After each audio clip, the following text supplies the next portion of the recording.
देखो यहाँ पर आ, ये तो ए को मैंने क्या लिख दिया, d v by d t equal to 2v+3। तुम्हें टारगेट क्या है तुम्हारा, एक्स और टी, मतलब x as a function of time चाहिए। तो मैंने ए को लिख दिया डीवी बाई डी टी, और 2v+3 को मैंने नीचे लाया, यहाँ पे डी टी गया, राइट, याद रखिए। जब टाइम जीरो था तो वेलोसिटी मैंने मान लिया जीरो है, टाइम टी पे वेलोसिटी भी है। अब ये तुम्हें दिख रहा होगा 1/f A X plus B D X, इसका इंटीग्रेशन होता है 1/a ln A X plus B, right. तो ये फार्मूला मैं यूज करूंगा यहाँ पर, तो ये हो जाएगा 1/2 ln 2v+3, एंड लिमिट लगाओगे तुम जीरो से भी इक्वल टू टी। क्लियर है यहाँ तक? तो इसको तुम्हें लिखना पड़ेगा ln 2v+3, लिमिट मैंने v पुट किया -ln 3, ठीक है ना। और इस टू को मैं यहाँ पे मल्टीप्लाई कर दिया टी के साथ में। क्लियर है? अब यहाँ पे log m minus log n equal to था log m/n, तो ये हो जाएगा ln 2v+3/3 equal to 2t।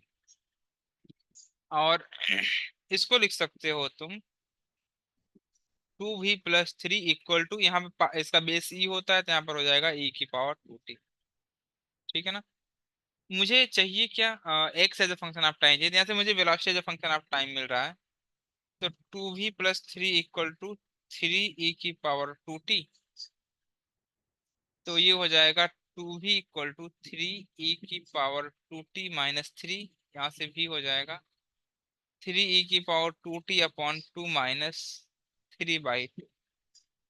ये तुम्हारे पास में है velocity as a function of time, जो कि तुमको मिला, राइट। इसके बाद मुझे और आगे जाना है, अभी एक्स टी चाहिए। तो v को क्या लिख सकते हो तुम, क्या dx बाई dt लिख सकते हो v को, राइट, इक्वल टू 3e⁻²t/2 -3/2। तो यहाँ से क्या हो जाएगा, dx इक्वल टू 3e⁻²t/2 -3/2। यहाँ पर भी dt लगा देता हूँ मैं, यहाँ पर भी dt लगा देता हूँ, ऐसे। क्लियर है यार ये? तो जब टाइम जीरो था तो डिस्प्लेसमेंट जीरो रहा होगा, और जब टाइम तुम्हारा t हो जाएगा तो उस समय डिस्प्लेसमेंट मान लिया मैंने x हो जाएगा। क्लियर? यहाँ पर तो x मिलेगा। अब 3e⁻²t/2, और देख यहाँ पर e की power A X plus B type का है ना, समझ रहे कि नहीं? तो 1/a बाहर आता है। अगर ऐसे लिखा है e की power A X plus B D X integration में, तो ये हो जाता है e की power A X plus B and 1/a बाहर आता है, जैसे कि इसके पहले तुम कर रहे थे यहाँ पर, ये। ठीक है ना। इस फार्मूले को तुमने यूज किया है कई बार, याद है कुछ? तो यहाँ पर देख, टू नीचे आएगा तो मल्टीप्लाई हो जाएगा टू, यस सर। ये हो जाएगा -3/2 × t। अब लिमिट पुट करोगे तो यहाँ पर जीरो से टी, तो वही हो जाएगा, तो कुछ मतलब नहीं पुट करने का। सो एक्स इक्वल टू हो जाएगा 3/4 e⁻²t -3/2 × t। ये तुम्हारा आंसर होगा। This is the X as a function of time, correct है?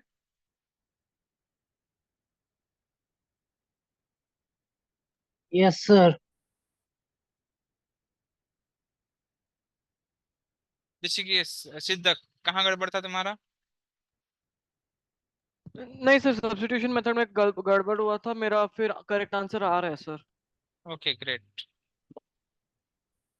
और किसी का आया था ये?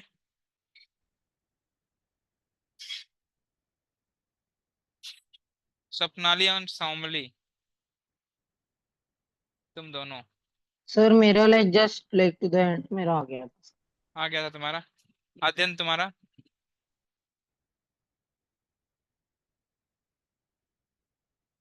अध्ययन का मुझे लगता है कि कुछ तो गड़बड़ है जॉब में।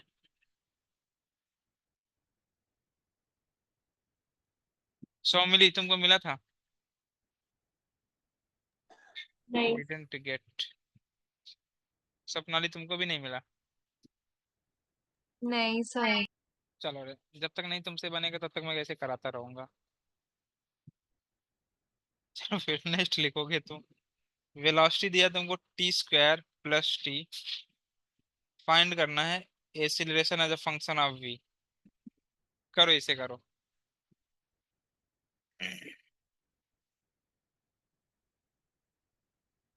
ए को किसके बराबर लिख सकते हो तुम? क्या ए लिख सकते हो d v by d t? Right. तो ये हो जाएगा 2t+1। अब यहाँ से देख, टी को एलिमिनेट कर सकते हो तुम। यहाँ से लिख सकते हो 2t+1 ए के बराबर है। तो 2t=2 हो जाएगा। 2t किसके बराबर हो जाएगा? a-1। और t हो जाएगा a-1/। अब इसको तुम सब्स्टिट्यूट कर दो इसमें। राइट। तो सब्स्टिट्यूट कर देता हूं मैं। t इन v=t² + t में। तो v= किसके बराबर हो जाएगा? t² मतलब हो जाएगा a-1/2 का स्क्वायर प्लस a-1/2। ये तुम्हारा आंसर आ जाएगा। इसी को तुम बोलोगे ना velocity as a function of a. Correct है ये?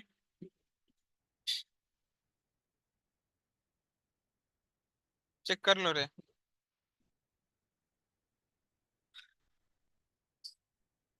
तुमसे बनना चाहिए ये क्वेश्चन। अब मैंने बहुत करा दिया।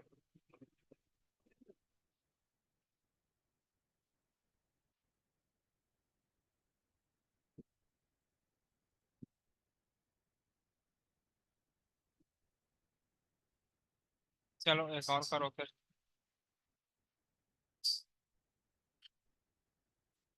अगर अभी भी नहीं बन रहा, एक मैं और दे रहा हूँ। क्वेश्चन दिया तुमको a=1/v²। फाइंड करना तुमको। Find velocity as a function of time. करो।